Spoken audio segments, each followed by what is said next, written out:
आपला देश महान महासत्ताक या ठिकाणी बनत आहे। आज जगाच्या पाठीवर जगामध्ये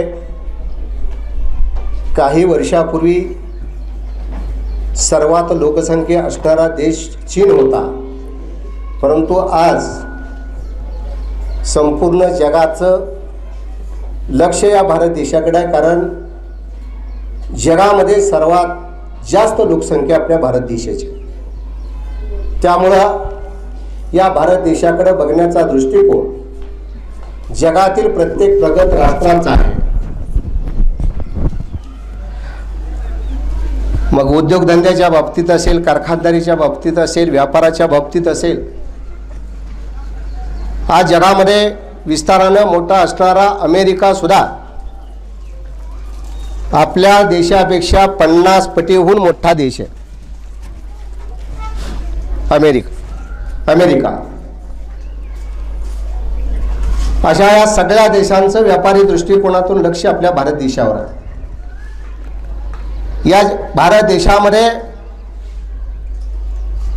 जेवढे जगामध्ये संशोधन झालेलं आहे त्यातलं जगाच्या अनेक देशामध्ये संशोधन झालेला जरी इतिहास असला तर तिथं जाऊन संशोधन करणारे हे भारतीय आहे।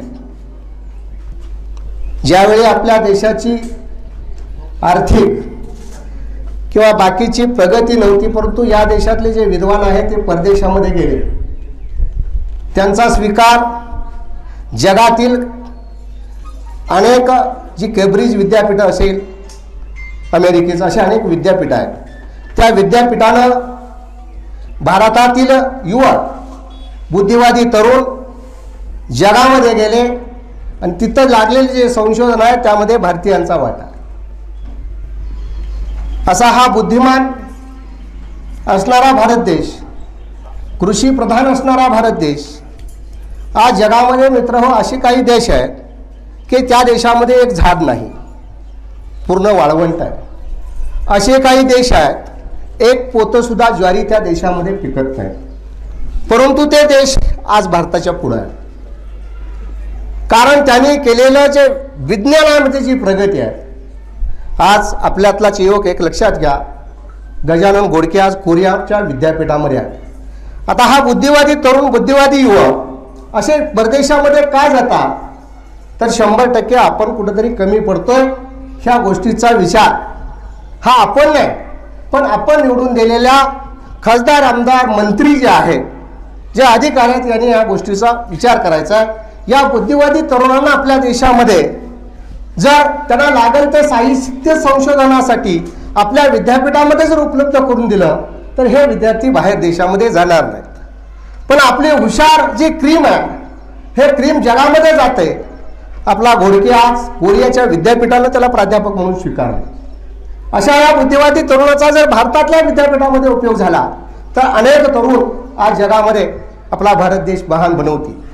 पण त्या दृष्टिकोनातून सध्याचं शासन अतिशय चांगल्या पद्धतीनं पंतप्रधान मोदी साहेब असतील, हे शासन आहे, हे अतिशय सुंदर चांगला कारभार या ठिकाणी करताय। शासन कोणतंही असू द्या, कोणत्याही पक्षाचं असू द्या, त्याला आपण त्या ठिकाणी पाठिंबा दिला पाहिजे, त्याचा आदर केला पाहिजे। मित्रहो, आज भारतीयांनी सुद्धा ह्या गोष्टीचा आदर केला पाहिजे। आज पंतप्रधान मोदी, आज युट्यूबवर मी पाहतो काही मोदी साहेब असतील, मंत्री असतील, काही गोष्टी आपण युट्यूबवर बघू नये अशा गोष्टी या ठिकाणी काही तरुण युवक या ठिकाणी टाकतात। एक लक्षात घ्या, आज देशाचा मालक आहे, असं कुठल्याही पद्धतीचं युवकांनी लोकांनी त्या माणसांचं, कुठल्याही पुढे असणाऱ्या माणसाचं व्यंग त्या ठिकाणी केलं नाही पाहिजे। तर आपला हा देश महासत्ताक बनेल, त्याला सर्वांनी पाठिंबा दिला पाहिजे, तर तो महासत्ताक या ठिकाणी बनवू शकेल। मी या निमित्तानं एवढं सांगू इच्छितो, आपलं गाव सुद्धा या ठिकाणी बुद्धिवादी आहे, अनेक विद्यार्थी हुशार आहे, पण नेमकं मला प्रश्न पडतो की पुढे जात असताना काही विद्यार्थी कमी का पडतात। अनेक विद्यार्थी सनी भैया तालुक्यामध्ये प्रथम क्रमांक येतात, जिल्ह्यामध्ये प्रथम क्रमांक येतात, शाळेची गुणवत्ता चांगली आहे, परंतु भविष्य काळातलं जे पुढचं शिक्षण आहे, इंजिनियर असेल, डॉक्टर असेल, संशोधन असेल, इथं सुद्धा या ठिकाणी अनेक विद्यार्थी गेलेले आहेत, तिथं सुद्धा हे विद्यार्थी चमकले पाहिजे। या शाळेचे पहिले आलेले विद्यार्थी असतील, 12वीचे पहिले आलेले विद्यार्थी असतील, हे विद्यार्थी भविष्यामध्ये काय घडले, आपण कुठं नेमकं कमी पडलो, याही गोष्टीचा विचार करणं गरजेचं. शिक्षणासाठी अडचण विद्यार्थी मित्रांनो काही नाही. आपण आज 15 ऑगस्ट निमित्त आपण हेच करणार आहोत, हीच प्रतिज्ञा आपल्याला घ्यायची आहे. आपल्याला स्वातंत्र्य मिळवून दिलंय, रक्त सांडलंय, आता आपल्याला रक्त सांड, आपल्याला आयतं हे स्वातंत्र्य मिळालंय. आता कुणाला हातात बंदूक घेऊन सीमेवरती जावं लागणार नाही. आपले रक्षण करणारे सैनिक या ठिकाणी रात्रंदिवस आपल्यासाठी जागतायत. आपण निवांत या ठिकाणी चांगल्या पद्धतीनं अभ्यास करायचा आहे, शिक्षण घ्यायचं आहे, शेतकऱ्यांना चांगली शेती करायची आहे, उद्योजकांना उद्योजक व्हायचा आहे, अनेक ज्या ज्या क्षेत्रामध्ये प्रगती आपण करायची आहे देशाचं संरक्षण करणारे सैनिक या ठिकाणी देशामध्ये आहे. विद्यार्थी मित्रांनो, मी या निमित्तानं हेच सांगेन की आपण ही प्रतिज्ञा करायची आहे की उद्या आपल्याला रक्त सांडायचं, शौर्य गाजवायची कुठलीही या ठिकाणी गरज नाही. हे स्वातंत्र्य सदा सर्व काळ टिकणार आहे. आपण एक करायचं, हातामध्ये लेखणी घ्यायचं आहे, बुद्धिवादी व्हायचं आहे. प्रत्येक आईवडिलाची या ठिकाणी अपेक्षा असते की आपल्या मुलांना चांगलं शिकावं, सगळ्यांनी बुद्धिवादी व्हावं, माझ्या मुलाचा पहिला नंबर यावा, माझ्या मुलाचं नाव असावं, हे प्रत्येक पालकाला वाटत असतं. गरीब पालकाला सुद्धा वाटत असतं की माझ्या मुलाला चांगलं शिक्षण मिळावं. हे विद्यार्थ्यांनी पूर्ण केलं पाहिजे. त्या स्वातंत्र्य दिनानिमित्त आपण शपथ घेतली पाहिजे की मी माझ्या आईवडिलाचं नाव, मी माझ्या गावाचं नाव या ठिकाणी मोठं करीन, हीच आपल्याला प्रतिज्ञा करायची आहे. आता सीमेवरती आपल्याला जायची गरज नाही. आता फक्त बुद्धिवादी तरुण व्हायचं, चांगली शाळा शिकायची, शिक्षण घ्यायचं, गुरु आपला अभ्यास पूर्ण करायचा. या गोष्टी या तरुणांनी केल्या पाहिजेत, विद्यार्थ्यांनी केल्या पाहिजेत. पालकांनाही सांगतो की आपण विद्यार्थी कुठं शिकतो हे महत्त्वाचं नाही, कुठल्या शाळेत शिकतो हे महत्त्वाचं नाही. कुठंही डॉक्टर बाबासाहेब आंबेडकर रात्रीच्या दिव्याखाली, ग्रामपंचायतीच्या दिव्याखाली अभ्यास करून जगाच्या माणसाचं नाव काढलं जातं. अनेक माणसं आहेत, लाल बहादूर शास्त्री सारखी व्यक्ती की ज्या व्यक्तीला मित्र शाळेत असताना त्यांची शाळा नदीच्या पलीकडे होती, लाल बहादूर शास्त्रीची.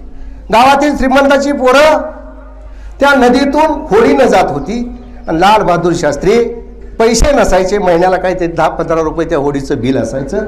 लाल बहादूर शास्त्रीकडे पैसे नसल्यामुळं डोक्यावरची दप्तर घेऊन कपडे काढून नदी पार करत होते. ज्या मुलाचा लहानपणी आई वाढली, मावशीनं सांभाळ केला, तो माणूस देशाचा पंतप्रधान झाला. आपली जिद्द असेल, चिकाटी असेल, ध्येय असेल तर कुणीही माणूस या ठिकाणी मोठा होऊ शकतो. आणि ही चिकाटी, ध्येय या ठिकाणी विद्यार्थी मित्रांनो आपण ठेवली पाहिजेत. हेच या ठिकाणी 15 ऑगस्ट निमित्त आपण केलेली प्रतिज्ञा, हे आपलं जे आईवडिलांचे असेल, गावाचं असेल, ह्याच अपेक्षा आपण पूर्ण करायच्या आहे. मी या ठिकाणी बोलताना अनेक विषय आहेत, तरीसुद्धा प्रास्ताविक हे 5 ते 7 मिनिटाचं असावं म्हणून या ठिकाणी मी हे प्रास्ताविक संपवतो. तत्पूर्वी आज अध्यक्ष म्हणून आमचे विजयराव डेमळे, बघा या तरुणाला तुम्हाला माहित नाही, 9वी 2-3 वेळा नापास झालेला विद्यार्थी. उभा राहा साहेब, उभा राहा की आहे का, म्हणजे तुम्हाला का सांगतोय, असा तरुण जिद्दीनं चिकाटीनं शिक्षण घेतो, आज PSI झालेले. टाळ्या त्यांच्यासाठी. अशा पोशाखामध्ये उद्या भविष्य काळामध्ये पाचेगावचा 15 ऑगस्ट माझ्या सुद्धा अध्यक्षतेखाली झाला पाहिजे, असे विद्यार्थ्यांनी या ठिकाणी निमित्तानं प्रतिज्ञा करूया, एवढंच या ठिकाणी मी सांगतो. आणि सर्वजण या ठिकाणी पालक मंडळी उपस्थित राहिल्या, तरुण उपस्थित राहिला, त्यांचं पुन्हा एकदा या ठिकाणी स्वागत आणि अभिनंदन करतो आणि माझं 2 मिनिटाचं प्रास्ताविक संपवतो. जय हिंद, जय भारत.